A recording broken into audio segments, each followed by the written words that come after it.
Coba di sini, siapa yang tahu teks laporan hasil observasi? Saya, Bu. Silakan, Alvina. Jadi teks laporan hasil observasi itu adalah teks mengenai laporan hasil dari sebuah pengamatan tubuh, menurut saya. Betul sekali.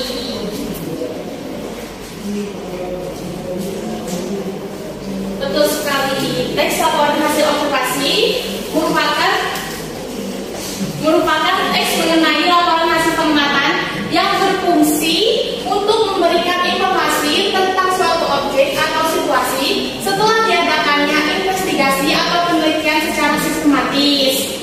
Laporan hasil observasi sendiri dapat berupa hasil riset secara mendalam tentang suatu benda, tumbuhan, hewan, sosial, budaya, dan ekosistem tertentu. Lalu, apa sih ciri-ciri dari teks laporan hasil observasi? Yang pertama, disusun secara sistematis. Teks disusun secara berurutan sesuai dengan struktur teks laporan hasil observasi. Yang kedua, terdapat bukti ilmiah. Teks laporan hasil observasi menyajikan data dari hasil pengamatan sesuai fakta. Data-data yang ada pada teks tersebut harus bisa dibuktikan secara ilmiah. Yang ketiga, berisi Alhamdulillah yang kamu. berisi pembahasan objek atau situasi tertentu. Teks laporan hasil observasi tersendiri berisi informasi mengenai suatu objek atau situasi tertentu yang dibahas secara umum. Lalu yang keempat, terdapat perincian bagian suatu objek. Perincian bagian atau objek yang ditulis dalam teks laporan hasil observasi ini berupa klasifikasi dan informasi ciri-ciri objek. Dan yang terakhir, ada teks disusun dengan bahasa baku dan jelas. Kenapa sih harus baku dan jelas? Karena teks laporan hasil observasi ini harus ditulis menggunakan bahasa yang sesuai dengan kaidahnya. Jadi, nggak pakai bahasa yang formal atau bahasa tidak baku ya. Siap, Bu. Lalu, ada struktur teks hasil laporan observasi. Yang pertama, ada pernyataan umum. Pernyataan umum tersendiri berisi definisi atau keterangan umum tentang subjek yang dilaporkan. Pernyataan umum berisi informasi umum seperti nama latin, asal-usul, kelas, informasi tambahan tentang hal yang dilaporkan. Lalu yang kedua, ada deskripsi bagian. Pada deskripsi bagian ini berisi perincian hal-hal yang dilaporkan. Jika teks menuliskan binatang, isinya mencakup seciri visi, habitat, makanan, dan perilaku. Jika tumbuhan, berupa perincian ciri fisik bunga, akar, buah, atau perincian bagian yang lainnya. Lalu yang ketiga ada deskripsi manfaat. Pada bagian ini berisi manfaat dari adanya laporan tersebut. Kalau yang dilaporkan berupa objek, deskripsi manfaat akan berisi klasifikasi objek dari berbagai jenis, segi manfaat dan sifat-sifat khusus objek. Selain itu, penulis juga menutup teks dengan simpulan. Nah, itu merupakan pembahasan mengenai teks laporan hasil observasi. Dari sini ada yang mau ditanyakan? Saya mau tanya, Bu. Silakan, Marcella. Saya Marcella izin bertanya, apa perbedaan teks laporan dengan teks deskripsi? Terima kasih. Oke, terima kasih Marcella. Next question. Perbedaan dari teks laporan hasil observasi dan teks deskripsi intinya dari fakta. Teks observasi ditulis berdasarkan fakta-fakta yang sudah ada, yang sifatnya sudah umum. Sementara pada teks deskripsi sendiri bisa memasukkan fakta-fakta baru yang misalnya hipotesis atau dugaan analisis. Bagaimana Marcella? Sudah paham, Bu. Terima kasih. Jika sudah ada yang bertanya, Ibu akan bagi kalian menjadi dua kelompok. Tugas kalian adalah mengidentifikasi struktur bagian teks data yang Ibu telah berikan, yang Ibu akan berikan. Baik Ibu. Ibu, bentar ya. Kelompoknya berapa ya, Bu? Dua kelompok ya. Satu kelompok ada berapa ya, Bu? Dibagi dua aja. Baiklah, Ibu. Teksnya ada dua, yaitu tentang bunga mawar dan komodo. Ibu akan beri waktu kalian selama 20 menit untuk mengidentifikasi struktur teks tersebut ya.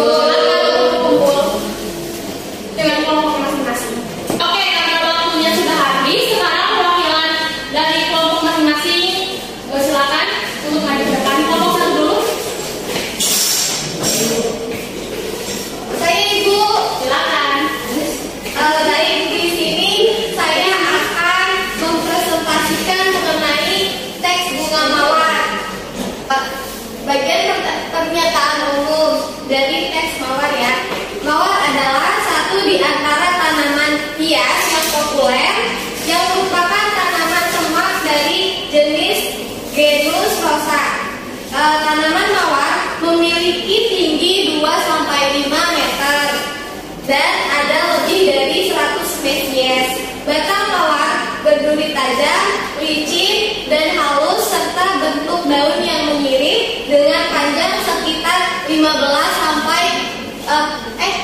15 meter. Sentimeter, mohon maaf.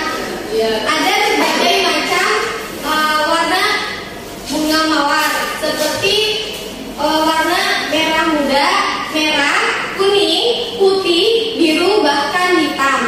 Di bagian mahkota bunga terdapat 4-5 belai daun mahkota. Mawar hidup di daerah yang sejuk. Kemudian ada bagian deskripsi bagian. Budidaya bunga mawar bisa dilakukan dengan menanam biji, okulasi, dan stek batang. Di masa pertumbuhannya, perawatan merupakan faktor paling penting agar bunga mawar tumbuh kukuh dan tentunya indah. Beragam cara bisa dilakukan untuk merawat bunga mawar. Di antaranya dengan membasmi rumput liar dan gula di sekitar tanaman, menyiram tanaman dengan rutin, dan memberi pupuk secara rutin 3-4 bulan sekali dengan dosis yang sesuai. Perlu kamu tahu, pagi dan sore hari merupakan waktu terbaik untuk menyiram tanaman karena suhu udara tidak terlalu panas. Lakukan juga pemangkasan terhadap tanaman yang sudah layu dan daun yang kering dengan tujuan agar batas menjadi kukuh dan tumbuh tunas yang baru. Kemudian di Indonesia kita dapat menemukan jenis bunga mawar seperti modern garden rose, book rose, old garden rose, climbing rose, spruce rose, English rose, dan white rose atau mawar liar. Kemudian ada deskripsi manfaat. Dikarenakan warna dan bentuknya yang sangat indah, bunga mawar biasanya dijadikan sebagai tanaman hias. Tetapi di balik keindahannya, bunga mawar mempunyai banyak manfaat. Di antaranya sebagai antibakteri, antiviral, antidepresan, anti peradangan, dan sumber vitamin C. Selain itu, banyak produk kecantikan seperti parfum, sabun, lembar, dan sebagainya yang menggunakan bunga mawar sebagai bahan pembuatannya. Mawar juga bisa dimanfaatkan untuk teh, jelly, dan selai. Mungkin segitu saja, Bu, yang dapat saya sampaikan. Terima kasih, Bu. Baik, terima kasih. Untuk kelompok 1, beri tepuk tangannya dulu. Selanjutnya, untuk kelompok 2, masalahnya silakan. Ayo, Bu. Oke, kita. Assalamualaikum warahmatullahi wabarakatuh. Saya Yulita. Di sini saya selaku perwakilan dari kelompok 2 akan mempresentasikan hasil diskusi kelompok kami. Di sini saya akan mempresentasikan struktur teks dari teks mengenai komodo. Pernyataan umum. Komodo merupakan hewan sejenis reptil besar yang berkaki 4 dan wujudnya menyerupai kadal-kadalan. Bedanya, ukuran hewan ini sangatlah besar. Komodo merupakan hewan langka yang sudah masuk kategori dilindungi. Komodo sudah dicanangkan menjadi satwa nasional bagi negeri ini. Kemudian ada bagian deskripsi. Jika dilihat dari jauh dan dilihat sekilas, komodo tampak seperti biawak biasa. Tetapi ketika diperhatikan dengan seksama, binatang ini ukurannya jauh lebih besar dari biawak. Panjang tubuhnya bisa mencapai tinggi rata-rata orang Indonesia atau sekitar 165 cm. Panjang ekornya setara panjang badannya, sehingga membuat panjang total hewan ini menjadi sekitar 3 meter lebih.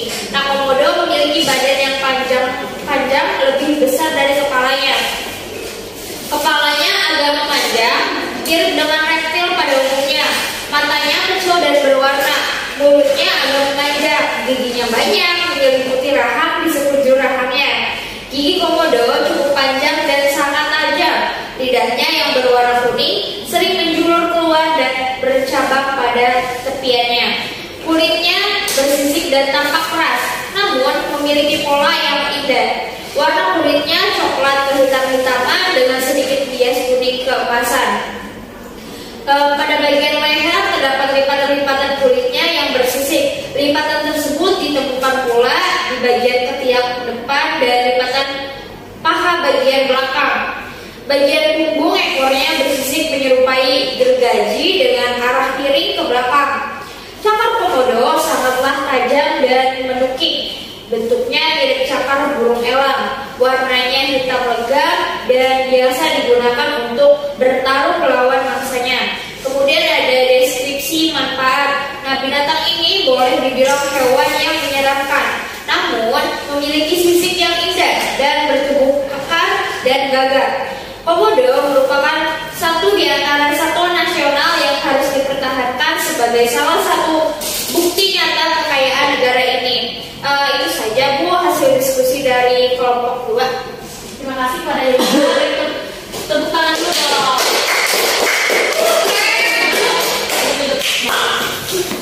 Nah, terima kasih pada kelompok 1 dan 2 yang telah mempresentasikan mengenai struktur teks pada bunga mawar dan komodo. Mungkin sekian bagaimana anak-anak paham mengenai teks laporan hasil observasi tersebut? Alhamdulillah, mungkin pembelajaran kali ini dicukupkan sekian. Terima kasih yang sudah menyimak. Untuk minggu depan kita adakan kuis ya dengan anak-anak. Baik, Ibu. Mungkin sekian saya tutup. Wassalamualaikum